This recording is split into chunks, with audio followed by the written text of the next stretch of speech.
Welcome back to Artificial Antics, where Rico and Mike will talk about the implications and opportunities around artificial intelligence, machine learning, and deep learning.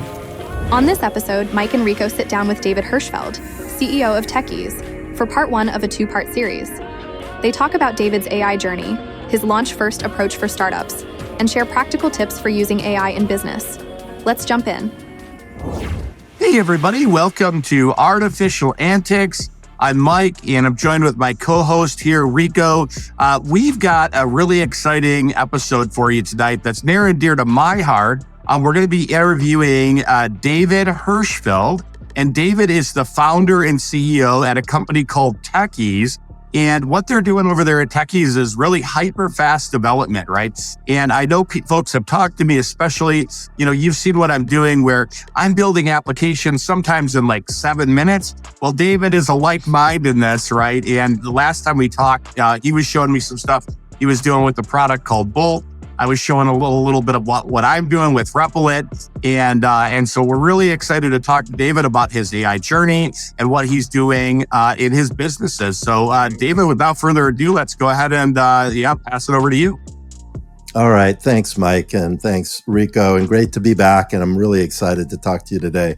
And regarding Bolt and Replit, I've abandoned Bolt. I'm all in on Replit. So that conversation was pretty meaningful.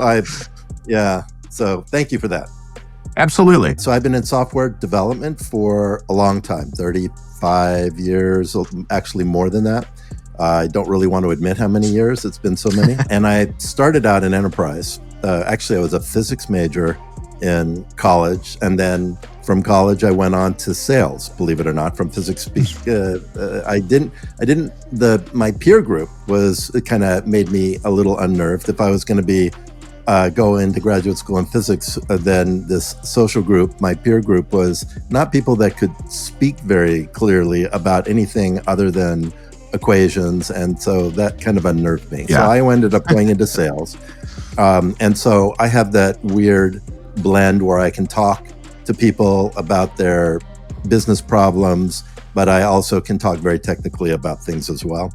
But I don't get stuck on the technical side and trip over what I'm trying to say when I'm trying to explain a simple concept. So anyway, but I went into sales, and then from there, I went into software development, and I worked primarily for enterprise in my early career, and for Computer Associates and Texas Instruments, and I did projects at Intel and Motorola and Allied Signal, and names that you would know. But then I started my own software company in logistics, route distribution, inventory management in the early 90s. Despite all the efforts on both myself and my partner, we ended up growing it anyway to 800 customers in 22 countries and sold it to a publicly traded firm in 2000, 8 years after we had started the company. Nice. Which we had no fantasy of any of this when we started, right? We ended up we were just going one step at a time. But then when I was VP of products for the company that acquired us for the next several years, and then left them, cast about for a couple of years, and then started Tekyz in 2000. Of course, I thought I knew what I was doing in terms of how you start a software company. And actually, I didn't realize that I did a lot of things right because I didn't realize what those things were that I did right. I thought there were other things. And then it was many years working with a lot of startups over the last 17, almost 18 years now. We've worked with 80 some odd startups. A couple of them were really successful. The vast majority of them failed. It was in this process where I started to realize what I did that made me successful and the common traits of successful startups. But talking about AI and all that. So yeah, we used to use predictive analytics tools that felt like AI, but they weren't AI, of course. They were using complex algorithms to make these predictions. And still today, the very sophisticated algorithms for like financial predictions for people's like retirement models and all that, but they're just algorithms, right? They're not AI. And of course, I'm assuming most of your audience knows this, but the big difference between a predictive analytics tool and an AI tool is AI identifies patterns that you can't see or know, whereas predictive analytics is expressing a known pattern and using algorithms to do it. So you literally learn and uncover things using artificial intelligence that you didn't know and may not have existed in terms of consciousness prior to that tool uncovering that thing. And I have lots of examples of this. I'm not going to go into them right now, but probably a lot of people know of examples themselves. But I will give you one example. The guys that developed OpenAI, when they started to produce natural language sounding output from this tool based on questions they were asking, they had no idea how it was able to do that and write in such a natural way, produce words in such a natural way, just by doing word prediction based on a very large model having built all these vectors, right, between all these nodes. So that's the technical aspect, but so they didn't realize those patterns would just naturally emerge. I still don't know how it does it exactly, but it does it, and it does it really well. And so literally they're kind of like falling forward, and it's just a kind of a controlled fall in the process of expanding and building what AI is capable of, giving it new capabilities, and then watching what it does with those new capabilities. And some of them are predictable and some of them are not. And they just keep kind of following the value proposition and moving in that direction. So I started working with AI tools in the early, when did TensorFlow come out? 2013 or something like that from Google? That sounds about right. Yeah. I started playing with AI back then using TensorFlow, and it was pretty cryptic at the time, but it was real AI. It was really the first real consumable AI, as from my perspective. So I played around with that. Never built any practical applications with it, just playing around logic tests. And then, of course, I'm in business and people come to me with projects, and that becomes my focus. Yeah. And my focus of building a really exceptional software development team was what captivated me throughout all that, and staying ahead in terms of technology. And when you're talking about building a company that operates in an exceptional way, you are always building it. You're never not building it. You're just continually pushing and improving, because it's never exceptional enough, which is the whole concept of trying to become exceptional. And then OpenAI comes out. This is before ChatGPT. And I'm reading an article that OpenAI wrote about itself. And I was blown away. And this was about a year before ChatGPT came out. It was a Scientific America article, maybe not even a year. So that's when I started really engaging again with AI in a bigger way and using it to see. And then ChatGPT comes out, and then all of a sudden AI is really consumable by everybody. Of course, because they had the fastest adoption of any product in history by orders of magnitude, not just like slightly better, but unbelievable. So of course, immediately the whole exceptional thing is you've got to constantly push the envelope in terms of not only how you run a project and how you design and architect things, but also that you're on top of technology from a leading edge perspective. Not bleed, and even bleeding edge to some degree, where you're constantly testing the bleeding edge to see what's practical and can be risk mitigated in terms of applying it to customer problems. And what I've been finding, even like since the last time we spoke, which was a few weeks ago, is the speed at which this is improving. It just makes it impossible to really predict what's possible. So, like, as a result of some of the things I've been doing in the last couple of weeks, I'm reinventing, deciding to reinvent my company again, because I can't just be okay, even with the accelerated pace that we're doing things at now. It's not enough. It won't matter in a year. I'm not sure what will matter in a year, but definitely what we're doing right now won't matter in a year. Yeah. Right. Yeah. Right. Like tools like Replit was really a hinging point for me. So thank you for that. I was playing with Bolt and it was quite good, but it had some problems.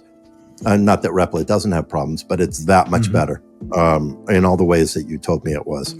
In fact, because I'm developing I decided to start a project of my own to build in my spare time, which is not a lot, but to build a partner portal, basically a referral partner portal, since I am building up, my referral partner network.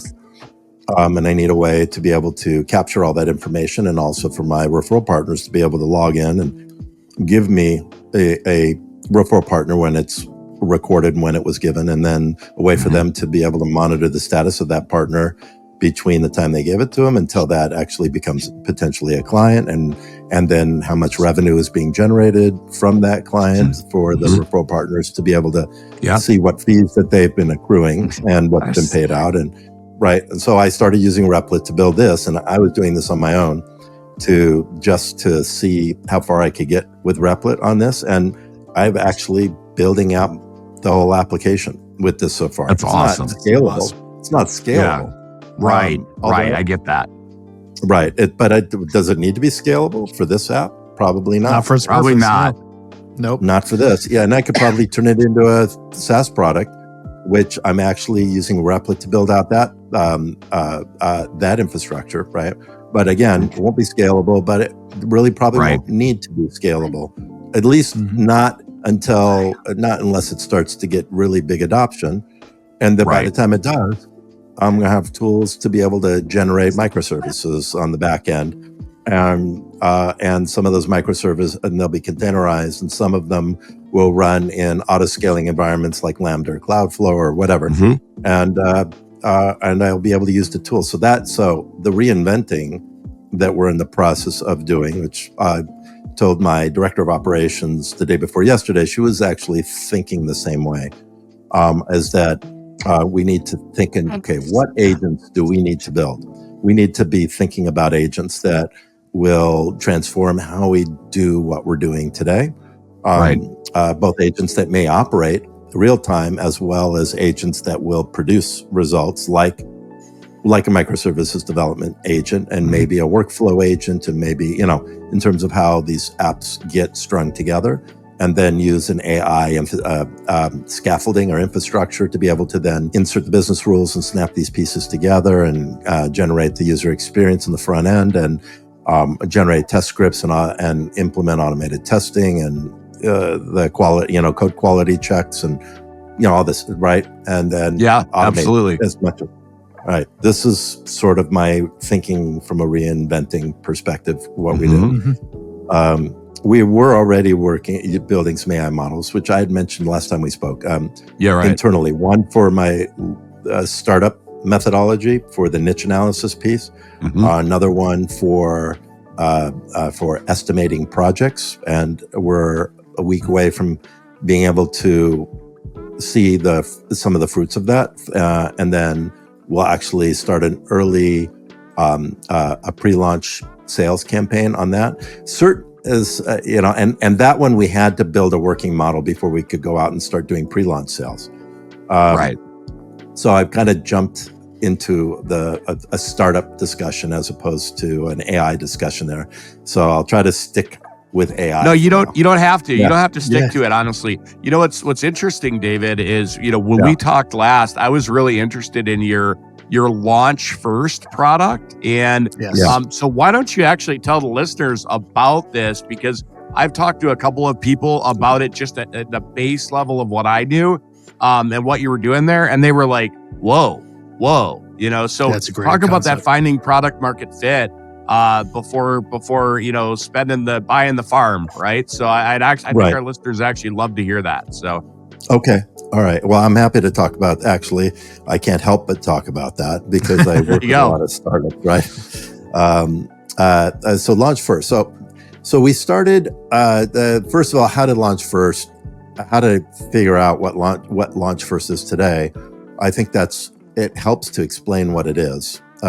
We started, we've been developing software for a long time, and we realized that we're constantly having to iterate during the development process, because even though we did a really complete design, what we thought with user experience and understood the requirements, as we're getting into the actual delivery of this, founders are saying that's not going to really work. It's not really supporting the business the way I thought it would. They say, but this is what you told us to build. They say, I know.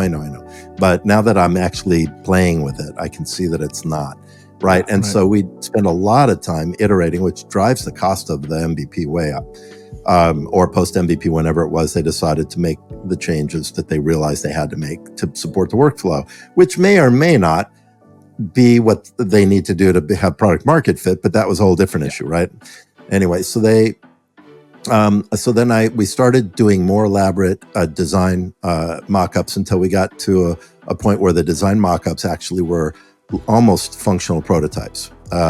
We use tools like, to some degree, we use Figma, to the degree that we have add-ons where we can animate all the functionality in it, because you can do a lot with Figma now. You couldn't 2 years ago, but now you can, to really animate the mock-up into a real prototype where the baby are on the screen, and logic and the functionality when you click something and things like that, you actually are exposing to the user. So as they're playing with it, they can see this is going to work, this is not going to work, right? And then if they have to make a change in the design prototype, then it's cheap and easy, right? As opposed to doing the same thing in software that's already built.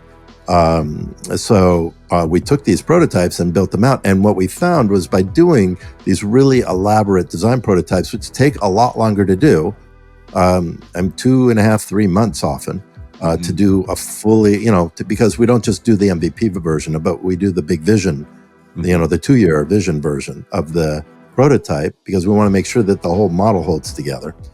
Then the iteration during development went down to very little, almost nothing, because we knew exactly what we're building. All that iteration happened during the design, this phase of the project. And then I started thinking to myself, why don't we take these out to potential prospects, because they're so realistic. You probably could get some people to buy in early, and then you would know that they really want to pay for this. It's really worth it to them. And also who you should be marketing this to. And I finally was able to get a few customers a few years ago to test this theory, 4 of them, and 3 we were successful at being able to generate pre-launch revenue, significant amounts. Wow. One company, we did 3 demos, and we sold all 3 in the aerospace parts distributor world for $15,000 each. We were selling lifetime licenses because, and I want to explain about the lifetime license thing here in a minute. Yeah. It's not always a lifetime license, but it just depends on the product and the value proposition. And it's got to be a high enough value for them to be willing to buy in early enough. But we sold 3 at $15,000 each. We saw, and that was on 3 demos. That's all we did was 3. All 3 sold. We did for a clinical trial software that we were selling a license to for $250,000 each. It's for the life of the clinical trial, right? And get free implementation. And in clinical trials, the big value is the implementation, because that costs way more than the cost of the software. And we sold 2 licenses at $250,000 each. This is all without no software. Yeah, we're just demoing the prototype. And the prototype's so realistic that we tell people this is just prototype. First version of the software won't be out for 3, 4, 5 months, whatever that is, and won't have all these features in it. And they don't hear that if the prototype's realistic enough. Right. They think, so they're in QA and test, not going to release all the features right away. And we tell them it's not. This is just a prototype. It's not the real product. They don't hear it. They just they're bought in already because they can see the vision, right? Like they see what. Yeah. And they think it's already built, so they don't question your ability to build it. True. Whereas if the prototypes just click through mock-ups, even really good ones, they'll still ask the question, well, how do I know you're going to build this? Right. How do I know you'll be successful building it? So you have to make it realistic enough so that question never comes up if you're doing pre-launch sales. And the third one was for real estate investment portfolio management system. And we sold 23 licenses in 2 months, generated $68,000 for that. And now people are saying, yeah, but you're giving away a lifetime license. You can't get any more revenue from that customer. Okay.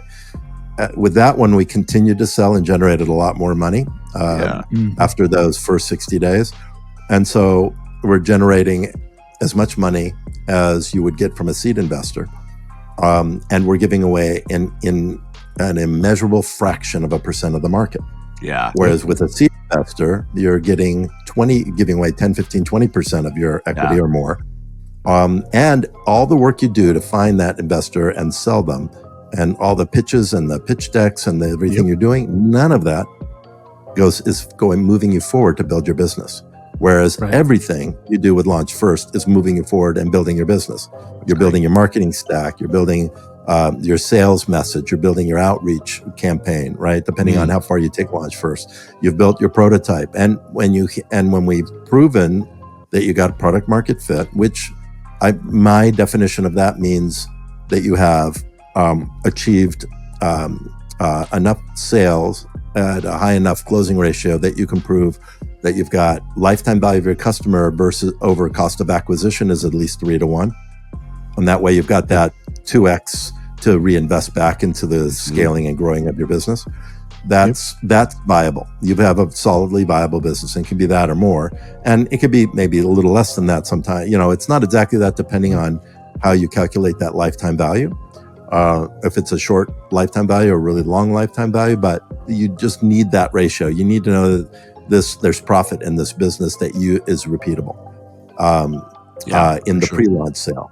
And people will buy if you're offering a high enough value, like in that lifetime license or whatever, and the high enough cost to them in terms of the problem you're solving, and they perceive that problem to have a high enough impact to them. Those are two independent numbers, that cost and that perception impact, because but if they're both high, you can get them hear your message, and then you can get and they want to mitigate this cost, you can sell enough of these to get to proof of viability. And if you do that, then we build it. Then we start building the product, not before. Because I can't tell you how many founders I've watched go down the tubes, having spent hundreds of thousands or even millions of dollars. More than one founder has spent several $1 million with us to eventually fail. So because of this, because they lack product market fit. Yeah, so, proofing it first is huge, right? Like, and this is a SaaS hack, really, right? Like I hear this in books like Rob Walleen has the SaaS playbook, or Start Small, Stay Small, and then there was another one I think you mentioned, maybe Mom or something like that. Was that you mentioned that to me? The Mom test. That one's brilliant. It's how do you figure out what your customers truly need and what problems they're really struggling with. So this goes into focusing on the problem, not the software. So if you ask somebody about what do you think about this feature, you're not going to get any true answer from them. Typically, they may love the idea and still never spend a penny on it, or they may hate the idea but not realize that it's solving a really big problem of theirs, because whatever it is, and the book is called The Mom Test, because assuming you have a good relationship with your mom, that's an assumption, right? If you ask your mom, you have a business idea and you go to her and you say, what do you think of this idea? Free pizza delivery, app. And she's going to go, oh, honey, I think that's wonderful. You're so smart. I know it'll be successful, right? And you're so handsome. And you're so handsome. How can anybody say no to you? Right. So the question is, how could you actually ask your mom questions about this thing you want to do and get valuable, honest answers from her, her not even realizing what the questions are regarding, right? And that's because you're focusing on the problem and how they struggle, what problems they have related, that are other problems they have related to that, and how historically they've dealt with those problems and how much they think that problem costs them. Are there any other intangible things that impact them because of that problem, on and on and on, right? So never speaking about your product or a feature. And this is what you do. So I say founders often come to me with the black robes on, right? They have this vision, which you want founder to have a vision, but then they have this belief system built up around the vision, and that's what you don't want them to have, because that's code for I'm going to fail. And so I work hard to get them to throw that black robe away into the fireplace, honestly, and to put on the white coat. The white coat being, now they're a scientist, they're a clinician. They're in the lab. They can have hypothesis. They're in the lab. They're in a lab. It's a lab. and focus on the problem, love the problem, talk to your customers about their problems, not about your product. And the product that you're building is just a natural way to mitigate the problem, not the thing you should be in love with. Yeah. Be in love with the problem. Be in love with the problem. Absolutely. So as we're winding down this first segment of the series, David, I just wanted to say, do you have maybe one or two, let's call it practical tips for, business owners out there, whether it be small, medium, or large, in regards to AI? And these could be high level things. It could be slightly low level things, just maybe a couple tips. So yes. And I think you mentioned before we started, some funny stories, right? Yeah, there you go. Yeah, perfect. That's great. Right. And I've got a funny story that also is kind of explains a practical tip about how to talk to AI, right? What I try to explain to people that are not necessarily comfortable with AI is just start asking AI what you should be asking it, and say, I'm trying to make a decision about something, or I want to know the best way to approach something. What questions should I ask you about that? Start there. And then then it comes up with questions. And if the questions don't sound right to you, explain to it why you don't like one or more of the questions, and give it a reason. And then, and you're starting a conversation just like you would with a good friend. And by the way, say please and thank you. Yeah. Don't talk to it like you talk to Siri. No, right. Please and thank you, and explain things like it's somebody that you care to communicate really well with. You will get way better answers. And there's actually apparently studies now on this please and thank you stuff. The thank you helps confirm to the AI that it's going in the right direction, and the please actually generates better responses. I've been doing that from the beginning just because I appreciate how well it communicates, and so it just seemed natural to say please. But anyway, so we move into our new home 2 years ago in San Diego. Sold our home in Scottsdale, Arizona, and moved to San Diego. I know we went the wrong direction. Everybody, I've heard that 1,000 times. Everybody's going the other way. Anyway, so and my wife and I are standing about 3 months after ChatGPT came out, 3 or 4 months, and I've been telling her about ChatGPT anyway. So she asked me, she says, okay, let's talk about my garden, because she likes to do square foot gardening. She's a gardener. And she says, how many beds do you think I'm going to need, 4x4 beds, to grow, because I want to grow all our own vegetables. And that's exactly what she'll end up doing. And then her sister calls right then. And so she gets on the phone, and she's, standing 10 feet away from me, talking to her sister about the move. And I'm on there asking ChatGPT, okay, we're in our early 60s. We have a lot of square feet in our backyard. So we want to grow all our own vegetables with raised beds. How many 4x4 raised beds do we need to grow all our own vegetables, considering we're not vegetarians? Because at first it said, this is how many beds you would need, given your climate and your location. And I said, that seems like an awful lot. Were you assuming that we're vegetarians? And it said, yes, I was, because you said all the vegetables you need. And I said, well, we're not, but we like to eat a lot of vegetables. She said, okay, well, let me adjust the numbers right. And so I think of ChatGPT as a she. I don't know if that's misogynistic or not, and I apologize if it is, but I always think of being so helpful. For some reason, that makes me think of the kind of female energy. Let me put it that way. So anyway, so she responds in what says, this is how many beds you'll need if you're not just vegetarian. I said, okay, so, and it looked about right based on what we had already talked about. And I said, okay, what do I need to plant in each bed? And considering companion planting restrictions, because you don't want to put, I don't remember what, lettuce and onions in the same bed or something like that. I'm not a gardener, but certain things like to grow with other things, right? And some things hate to grow with other things. So it gave me the planting list for all the beds. And I said, okay, what would the succession planting be given seasons, right? Because there's 3 planting seasons, and you can't plant something in a bed that was something else was growing in it and expect it to flourish if it didn't like the soil from that thing. So there's certain plants you want to do. So it comes up with that for all the beds. And then I say, what companion flowers should we plant in each bed? And then it comes up with that. And the reason you want flowers is flowers will attract away the bugs that want to eat the thing. But if you put the wrong flower in a bed, it'll attract bugs that really like the thing, and it'll go, oh, I like the cucumbers better than this flower, and then you're in trouble.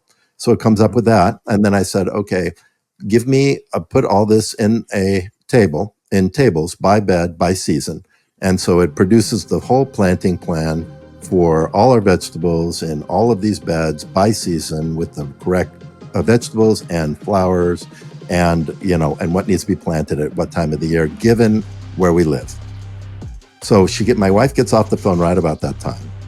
And she said, okay, where were we? And I said, what do you tell me if this looks right? And she looks at it and her mouth hangs open. And she looks at me and looks back and she said, how?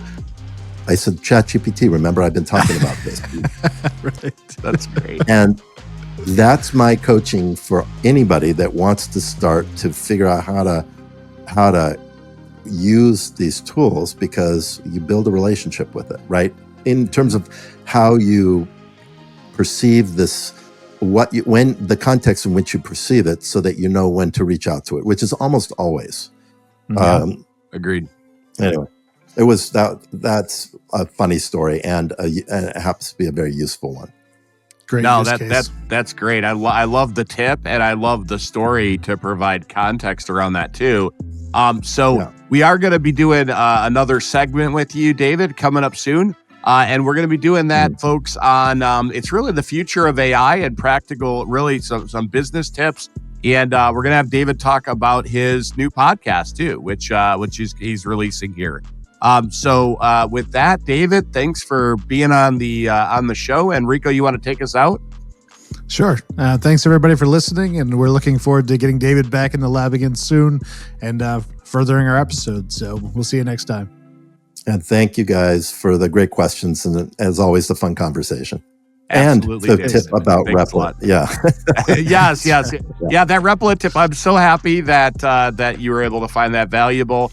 All right, folks, we'll see you back in the lab soon. Thanks for joining us. Don't forget to like, subscribe, and let us know your thoughts in the comments. Stay connected with us on Twitter, Instagram, and LinkedIn for all the latest updates. And check out Antics.tv or our YouTube channel at Artificial Antics. We'll see you back in the lab soon. We want to give a huge shout out to Nick and the team at Nomad Studios for mastering the Artificial Antics podcasts. Want to level up your audio visual game?